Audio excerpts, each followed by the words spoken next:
focus today, and that's HUL, and that is on the back of the quarter one results that it will be posting as of today. So what is the street expecting, and what are the triggers for the stock? What to expect? My colleague is joining in to give us more details. Over to you, Winnie. So yes, in terms of HUL's numbers, what we're expecting is a revenue growth of only around 8%, profit growth of 14%, while margins a slight bit of an expansion of 80 basis points. Let me break it down through what we're expecting in terms of numbers. So volume growth is expected at around 5%. So this time it's going to be like more of a volume-led growth than a pricing-led growth that we've been seeing over the last couple of quarters. We're seeing that reduction coming in terms of the pricing growth, and now it's going to be shifting more towards the volume growth of the company. But that is something that we'll watch out for in terms of commentary as well. Margins expected to improve sequentially as well as on a year-on-year basis. Let's not forget correction coming in the PFD prices, palm oil prices. That's a factor that will be supporting the margins of the company as well.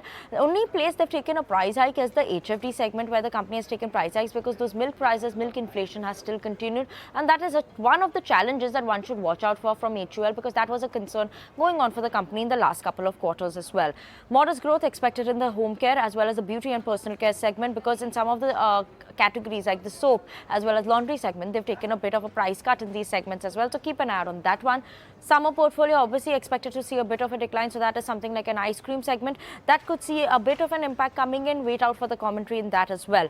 Factors to watch out for, obviously demand as well as a margin outlook commentary. There's a new CEO that has come in, so commentary from Rohit Jha, what is the strategy going forward, are the key factors that we are keeping an eye out on as well.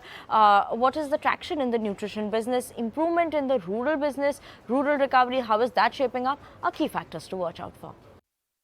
Alright, so that's all that you should be keeping an eye out for FMCG major HUL's results today. But when you also take us through how we are expecting Havells quarter one numbers, because Havells will also be declaring its results today.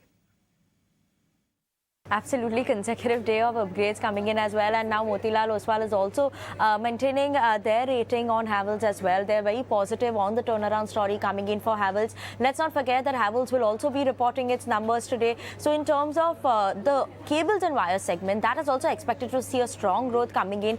Yes, this time around we expected, and what we saw coming in was a muted session in terms of the summer demand trends. But yes, overall we are expecting Havells to see a strong recovery coming in. That's what brokerages are highlighting, whether you look at Motilal Oswal or whether you look at UBS. That too was quite positive on Havells in terms of the commentary that they're expecting from Havells going forward. They expect a strong turnaround story coming in. Even in Lloyd's business, they expect that also will actually start seeing a recovery coming in the next 12 months, is what Motilal Oswal has also highlighted. So just keeping an eye out on Havells. Obviously 2 upgrades and 2 brokerage notes giving a thumbs up to Havells, but also their earnings coming out tomorrow.